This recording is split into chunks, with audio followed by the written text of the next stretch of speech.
जो एजेंसियां जांच कर रही हैं उनके खिलाफ श्री इमरान प्रतापगढ़ी। धन्यवाद सभापति महोदय,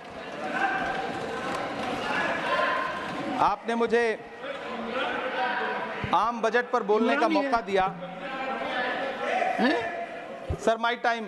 नहीं, pause my time Shri Imran Pratapgarhi कहा गया है।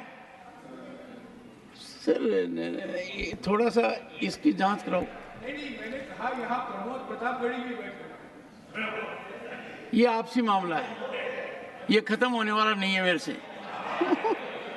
इसकी जड़ें बहुत गहरी गई हुई हैं, मैं रोज देखता हूँ ये जड़ें गहरी होती जाती हैं। इमरान प्रतापगढ़ी। धन्यवाद सभापति महोदय।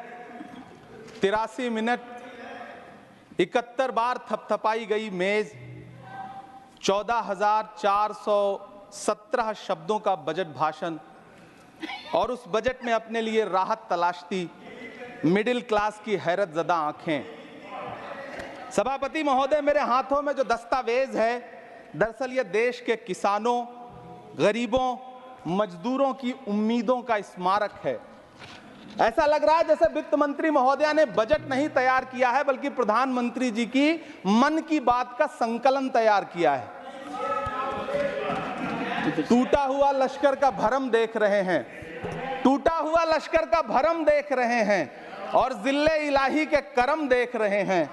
ताकत का नशा अक्ल पे हावी है तुम्हारी, तुम देख न पाओगे जो हम देख रहे हैं। वित्त मंत्री महोदया ने इस बजट में महंगाई पर सिर्फ 10 शब्द बोला है। जिस देश में टमाटर 100 रुपए किलो बिक रहा हो। सभापति महोदय, मेरा टाइम पॉज करें और बार बार इंटरप्ट करने को या तो मना करें। हाँ बोले, कृपया बोले। सभापति महोदय, वित्त मंत्री महोदया ने इस बजट में महंगाई पर सिर्फ 10 शब्द बोले हैं। जिस देश में टमाटर 100 रुपए किलो बिक रहा हो, उस देश की वित्त मंत्री के पास बजट में महंगाई पर बोलने के लिए सिर्फ 10 शब्द है। डीजल, पेट्रोल, आटा, चावल, दाल, सब्जी की महंगाई का तो कोई जिक्र ही नहीं। सावन चल रहा है तो प्याज और लहसुन का दाम पूछना तो शायद पाप होगा। मैंने तो यह भी सुना है कि वित्त मंत्री जी जो चीज खुद नहीं खाती हैं उसके दाम से उनका कोई लेना देना नहीं होता।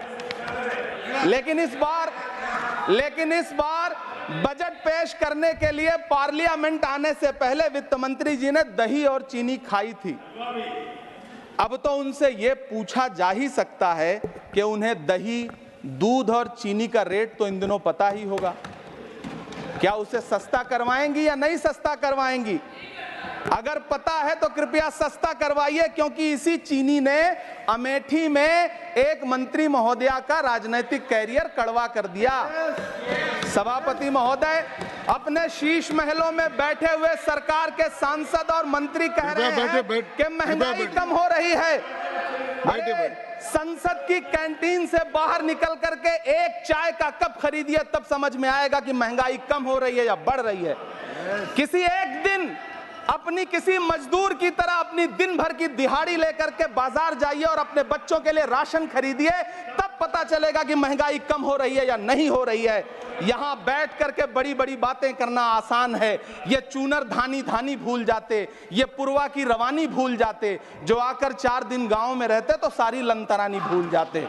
सभापति महोदय, इलेक्टोरल बॉन्ड खरीदने के नाम छुपाने वाली सरकार, इलेक्टोरल बॉन्ड खरीदने वालों के नाम छुपाने वाली सरकार इन दिनों आम के ठेला लगाने वालों के नाम जानना चाहती है। मुझे तो होटलों, ढाबों या आम के ठेलों पर नेम प्लेट लगवाने वालों से पूछना है कि कभी खून की बोतल पर देखा है किसी का नाम लिखा हुआ? मुझे पूछना है कि क्या कोरोना के दौरान अपनी उखड़ती हुई सांसों के लिए ऑक्सीजन तलाशने वाले किसी इंसान ने ऑक्सीजन लाने वाले किसी इंसान से पूछा था कि ऑक्सीजन लाने वाला इंसान हिंदू है या मुसलमान है? मुझे पूछना है कि लावारिश लाशों के लिए कोरोना में कांधा देने वाले, चिताओं के लिए लकड़ियां सजाने वाले किसी इंसान से पूछा गया था उसका नाम, उसका मजहब? लेकिन इन दिनों पूछा जा रहा है। सभापति महोदय, अफसोस देश के प्रधानमंत्री जी ने कभी न टूटने वाली चुप्पी ओढ़ ली है। सभापति महोदय, जनता ने 63 सीटें कम क्या कर दी, ये सरकार तो अमृतकाल का नाम लेना ही भूल गई। ये भूल गई है अमृतकाल को, ये भूल गई है मनरेगा को, ये भूल गई है मौलाना आजाद नेशनल फेलोशिप को, ये भूल गई है मणिपुर को, ये भूल गई है महाराष्ट्र को। मुझे गर्व है कि मैं राज्यसभा में महाराष्ट्र का प्रतिनिधित्व करता हूं। महाराष्ट्र जो देश की आर्थिक राजधानी है, जो टोटल कॉर्पोरेट टैक्स का 40%, इनकम टैक्स का 32% और जीएसटी का 20% इस देश को देता है, उस महाराष्ट्र के लिए इस बजट में एक शब्द नहीं है। आप बैठ जाए। सभापति महोदय, आखिर महाराष्ट्र से किस बात का बदला लिया जा रहा है? महाराष्ट्र में लोकसभा चुनाव में बाबा साहब अम्बेडकर के संविधान को बचाने के लिए वोट क्या कर दिया? प्रधानमंत्री जी तो महाराष्ट्र से बदला लेने पर उतर आए। अब तो शायद उन्हें याद भी ना हो यवतमाल का वो दाभड़ी गांव जहां 20 मार्च 2014 को वो किसानों के साथ चाय पर चर्चा करने गए थे और उनकी किस्मत बदलने के सपने दिखाए थे।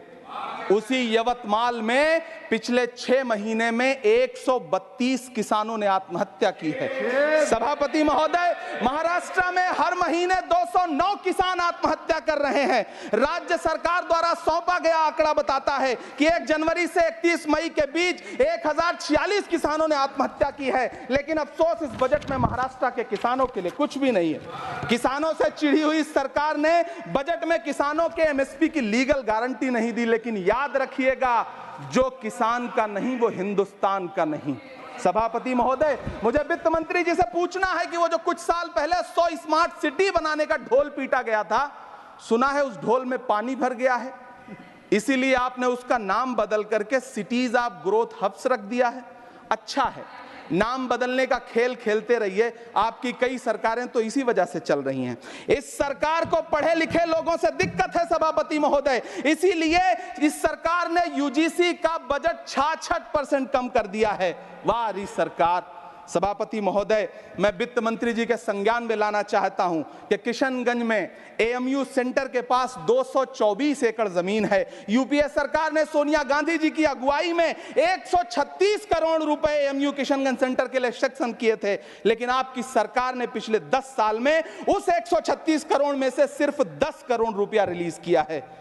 1.5 करोड़ की आबादी वाला सीमांचल बेहतर शिक्षा के लिए उस सेंटर की बाट जोह रहा है। मेरा आपसे सवाल है कि इस सेंटर का बाकी पैसा आप कब रिलीज करेंगे? मुझे उम्मीद है वित्त मंत्री महोदया जवाब जरूर देंगी। सीमांचल उसी बिहार में आता है जिसकी बैसाखी के सहारे आपकी सरकार चल रही है। वहां के लोगों को एम्स की जरूरत है। महानंदा और कोसी से होने वाली बाढ़ की तबाही को रोकने के लिए बांध बनाइए, सीमांचल के साथ सौतेला व्यवहार बंद करिए। इकोनॉमिक कॉरिडोर बनाने से किसी राज्य का विकास नहीं होगा, विकास होगा स्वास्थ्य और शिक्षा के बुनियादी मुद्दों के लिए बजट देने पर। सभापति महोदय, एक तरफ तो इस बजट में पीएम आवास योजना के तहत 3 करोड़ अतिरिक्त मकान देने की घोषणा है और दूसरी तरफ लखनऊ के अकबर नगर में 1280 वो मकान हैं जिन्हें रिवर फ्रंट बनाने के नाम पे बुलडोजर से जमींदोज कर दिया गया। सभापति महोदय, लोग चीखते रहे, बच्चे बिलखते रहे, वसुधैव कुटुंबकम का नारा लगाने वाली सरकार इंसानों के घरौंदे उजाड़ कर जश्न मना रही है। सभापति महोदय, मेरा बहुत भावुकता के साथ देश के प्रधानमंत्री से सवाल है कि इन उजड़ते हुए मकानों और बेघर होते हुए घरों को देख करके आपको नींद कैसे आती है, आप सो कैसे पाते हैं? मेरा सवाल है इस देश के प्रधानमंत्री से, या तो लोगों के घरौंदे उजाड़ना बंद करिए या फिर करोड़ों मकान बनाने की झूठी घोषणाएं करना बंद करिए। यह बजट झूठ का पुलिंदा है। यह बजट आपके पिछले साल के बजट का कट कॉपी पेस्ट है। यह बजट हमारे चुनावी घोषणा पत्र की नकल करने की एक बेईमान कोशिश है। लेकिन कहावत है ना कि नकल के लिए भी अकल चाहिए। मेरे हाथ में एक तरफ न्याय पत्र है जो हमारा है और दूसरी तरफ अन्याय पत्र है जो आपका है। इस सरकार को आलोचना सुनने की आदत नहीं है सभापति महोदय। जब आप इनसे सवाल पूछिए तो ये कहते हैं कि आप बताइए 70 साल में आपने क्या किया है। मैं तो इस सदन में कहना चाहता हूं सभापति महोदय कि हमसे 70 साल का हिसाब मांगने वालों, जो सरकार अपना चलाया हुआ 2000 का नोट 7 साल नहीं चला सकी, वो हमसे 70 साल का हिसाब मांगती है। सभापति महोदय, मैं अंत में आपसे यह कहना चाहता हूं, यह बजट बैसाखी पर टिकी हुई सरकार का कुर्सी बचाओ बजट है। इस बजट में राज्यों के साथ, किसानों के साथ, नौजवानों के साथ, महिलाओं के साथ, देश के मिडिल क्लास के साथ अन्याय किया गया है और इस अन्याय का खामियाजा आपको महाराष्ट्र, हरियाणा और झारखंड के चुनाव में भुगतना पड़ेगा। सभापति महोदय, इस सरकार ने नोटबंदी लगाकर देश की आम जनता की पूंजी छीन ली। बैठे नहीं बोले, कृपया टैक्स लगा करके छोटे व्यापारियों के कारोबार छीन लिए, पेपर लीक करवा करके युवाओं की आंखों से नौकरी के सपने छीन लिए, अग्निवीर लाकर देश के जवानों की उम्मीदें छीन ली, बुलडोजर लगाकर लोगों के आशियाने छीन लिए, महंगाई लाकर देश की जनता की थाली से निवाले छीन लिए और नारा लगाया कि हम तो सेवक हैं, 18-18 घंटे काम करते हैं। इन्हीं लोगों के लिए किसी ने शेर कहा है कि जो सच और झूठ में दूरी है वो दूरी समझते हैं, सियासी हाकिमों की हम भी मजबूरी समझते हैं, वो अपना हक समझते हैं निवाला छीन लेने को, डकैती को बहुत से लोग मजदूरी समझते हैं। हमें पता है कि कैसी मजदूरी की जा रही है। सभापति महोदय, मैं यहाँ खड़ा होकर के अंत में आपसे कहना चाहता हूँ कि इस बजट में तमाम राज्यों के साथ अन्याय किया गया है,